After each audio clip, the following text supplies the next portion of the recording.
कधी पेटू दे मशाल। तो फिर उस सुप्रीम कोर्ट के निर्णय को अगर आप बदल सकते हो तो 50% आरक्षण की बात जो सुप्रीम कोर्ट करता है उसको भी बदल डालो। टुकड़ा दिख डालो। जितनी भी पिछड़े वर्ग है, पिछड़ी जातियां हैं, उनको अगर न्याय देना है तो एक बार अच्छा बिल लेकर आओ। हमारे तमिलनाडु ने 69% रिजर्वेशन किया है। We appreciate that. What best can be done for the other people. आज हमारे पास मराठा आरक्षण मांग रहा है। क्यों मांग रहा है सर? मराठे क्या वो उन्होंने आपके पास जो अभी रिपोर्ट आई है सरकार वह आंदोलन जोर से चालू है। मैं केंद्र सरकार को विनती करता हूं आप भी उसमें इंटरवीन करिए। जितना जल्दी हो सके उतना उसके लिए न्याय देने की आवश्यकता है। नहीं तो वहां तो पूरा महाराष्ट्र जल रहा है वो। और क्योंकि उन्होंने शांतता पूर्ण रीति से पिछले 2 सालों से वो मांग को लेकर चलते रहे। सरकार कहती रही कि हम करने वाले कर नहीं रहे हैं। अब इसको लेकर आप इस समस्या का निराकरण कैसे करेंगे? हमारे पास धनगर है, हमारे पास महादेव कोली है, हमारे पास 12 बलूतेदार जो कहते धोबी लेकर सारी जातियों का वो भी जाति के आधार पर जैसे माननीय चेयरमैन कह रहे थे what type of work they perform. अब उसको आप कैसे आरक्षण दोगे इसके ऊपर भी जरा प्रकाश डालने की आवश्यकता है ताकि उनको कुछ समाधान मिले कि हाँ केंद्र सरकार भी हमारी वेदना पर देख रही है और कुछ कदम उठा रही है। इतना ही मेरे आपके पास प्रार्थना है। शिवसेना वंदनीय हिंदू हृदय सम्राट शिवसेना प्रमुख बाला साहब ठाकरे जी ने शिवसेना का निर्माण जब किया तो पहला विचार यह दिया आप ब्राह्मण हो या गैर ब्राह्मण हो, आप मराठा हो या गैर मराठा हो, आप 96 कुलवान हो या 92 कुलवान हो, आप दलित हो, अस्पृश्य हो, आप ऊंचे जाति के हो नीचे जाति के हो, सारी दीवारें छोड़ो, तोड़ दो, सब एक बने, एक बनकर रहो और उसके लिए न्याय मांगो। इस सदन में इस पवित्र मंदिर में कहना पड़ता है कि हमारे पिछड़े वर्गों को सुरक्षितता दे दो। सभापति महोदय, मुंबई में महाराष्ट्र में आंदोलन शुरू हुआ है, मराठों का आंदोलन है आरक्षण के लिए। सुप्रीम कोर्ट ने कहा था, अपने सुप्रीम कोर्ट के निर्णय को बाजू में कर दिया, चलो अच्छी बात है। अब जब सुप्रीम कोर्ट के निर्णय को आपने बाजू में कर दिया, क्या दिया था निर्णय कि बिना जांच के किसी को अरेस्ट नहीं होगा। आप बदल रहे हो तो फिर उस सुप्रीम कोर्ट के निर्णय को अगर आप बदल सकते हो तो 50% आरक्षण की बात जो सुप्रीम कोर्ट करता है उसको भी बदल डालो, उसको भी बदल डालो।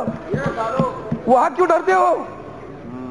कल तो हम लोग कह रहे थे एनआरसी के बिल पर, एनआरसी का बिल आया, कमीशन की बात हुई रामू, तो इन्होंने कहा यह करने के लिए हिम्मत लगती है, यह करने के लिए भी हिम्मत बताओ।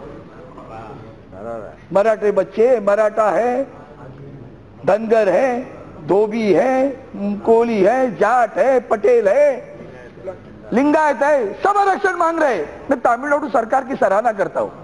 I really appreciate Tamil Nadu government which has shown the dare and courage to give 69% reservation to the community of the people.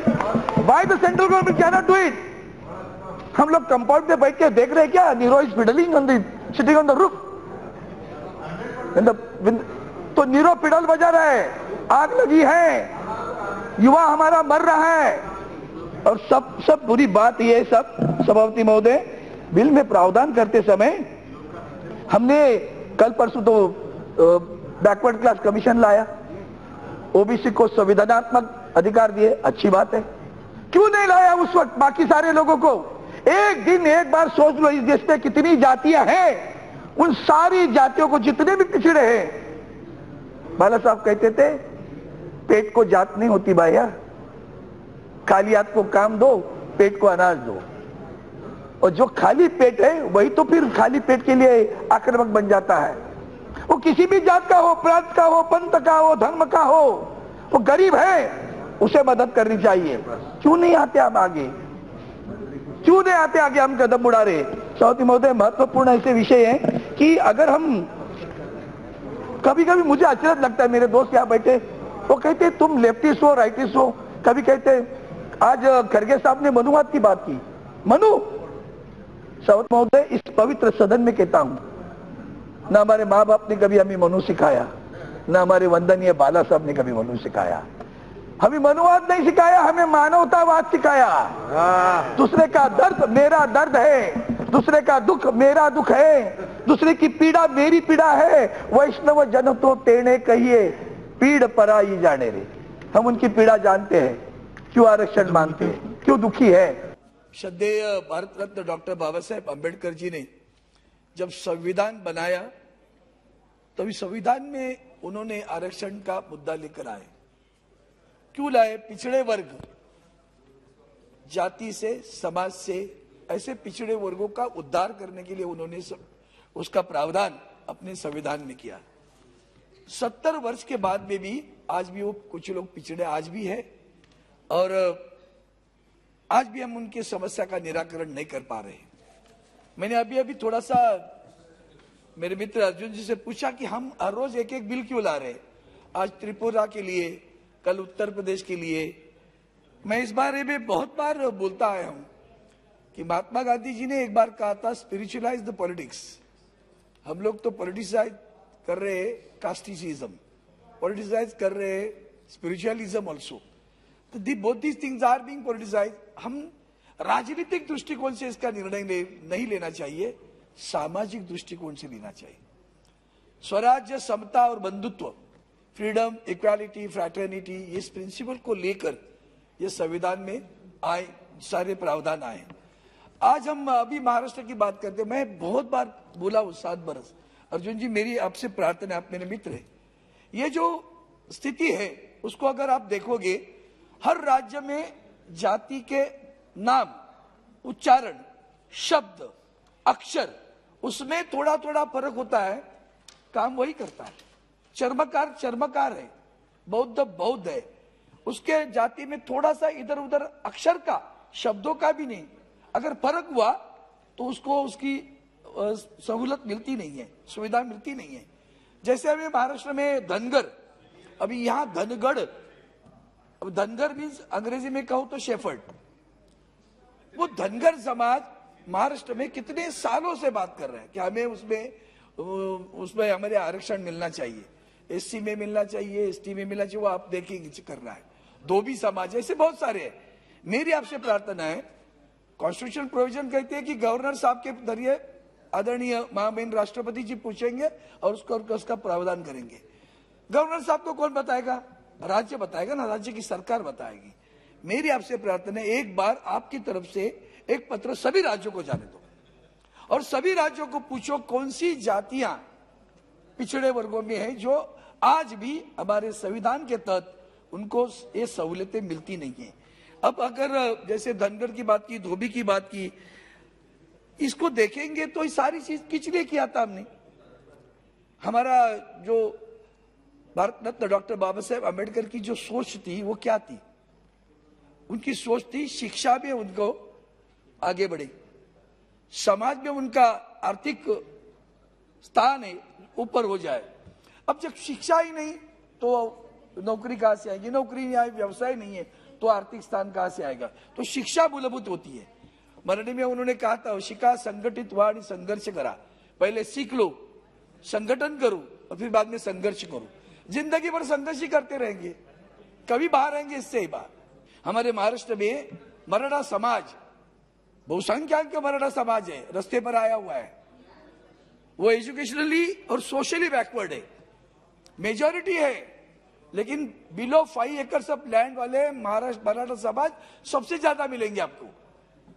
परिवार बड़ा, पहले कभी था 25 एकड़ 50 एकड़, अब उसके बंटवारे हुए, 5 एकड़ से जमीन कम है, जात उच्चर है, नौकरी में नहीं मिलता, शिक्षा में नहीं मिलता, सोशली बैकवर्ड हुए, एजुकेशनल बैकवर्ड हुए, रास्ते पर आ गए। लाखों मराठा रास्ते पर आए, ओबीसी का आरक्षण के लिए झगड़ रहे, हम नहीं करते। मेरा कहना है कि मेरी प्रार्थना है, कहना मतलब प्रार्थना है आपसे, एक बार राज्य को आप लिखिए, हर राज्य को लिखिए, एक बार बता तो दो। और इतना नहीं, सिर्फ जात नहीं बताओ, उनका पॉपुलेशन बताओ, उनका पिछड़ापन बताओ, ऐसे करो।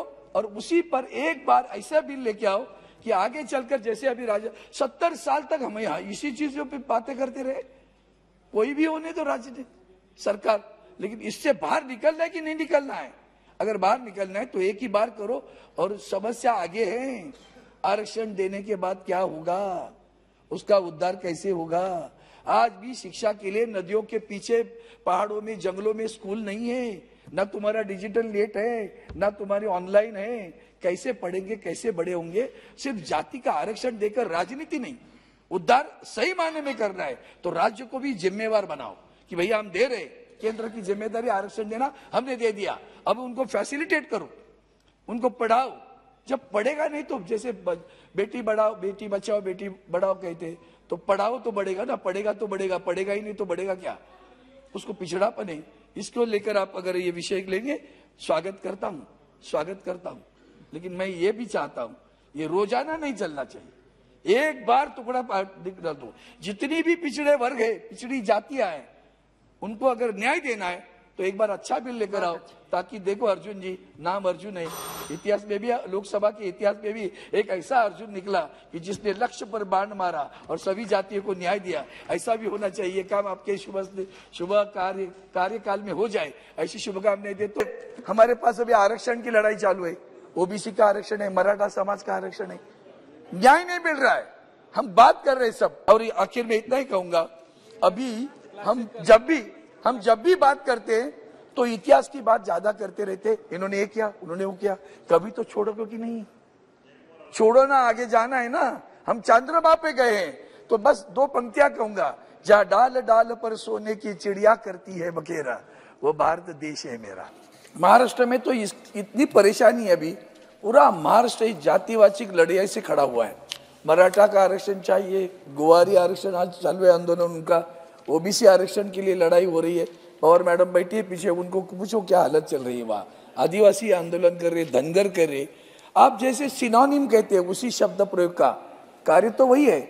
जैसे धनगढ़, वहाँ धनगर है, वो धनगर को आज भी आरक्षण नहीं मिल रहा है। मंत्री जी से मेरी प्रार्थना रहेगी, इसमें भी आपको ध्यान देना है। और सबसे महत्वपूर्ण मांग मेरी आज ये रहेगी कि 50% की मर्यादा जो संविधान ने रखी है, उस मर्यादा के तहत हम कर नहीं पा रहे हैं। मेरी आपसे प्रार्थना है कि वो मर्यादा अगर बढ़ाई जाएगी तो आज जो सारे आंदोलन शुरू है ना, वो खत्म हो जाएंगे। देश में जितनी भी पिछड़ी जातियां हैं, वो किसी भी तरह की हो, एक बार उस राज्य को पूछकर उनके साथ में उनको देना। भाई अगर हम 50 से 10% बढ़ाते, 60% करते हैं, जैसे तमिलनाडु में मुझे लगता है 69% है, तो वो अगर प्रतिशत बढ़ा देते तो वो आगे बढ़ने के बाद में अगर आप राज्य को कहे कि आपके पास पिछड़ी जातियां कौन सी, क्योंकि शब्द के लिए अगर उस पर लड़ाई करते रहे, धनगढ़ है या धनगर है, र और ड में एक अक्षर के लिए किसी समाज को उनको उसे वंचित रखना सही नहीं होगा। इसलिए मेरी प्रार्थना है, अगर सरकार, समय अभी कम है, लेकिन ये सोचे कि 50% का जो मर्यादा है वो अगर खत्म करेगी तो बहुत अच्छा काम होगा। जय हिंद, जय महाराष्ट्र।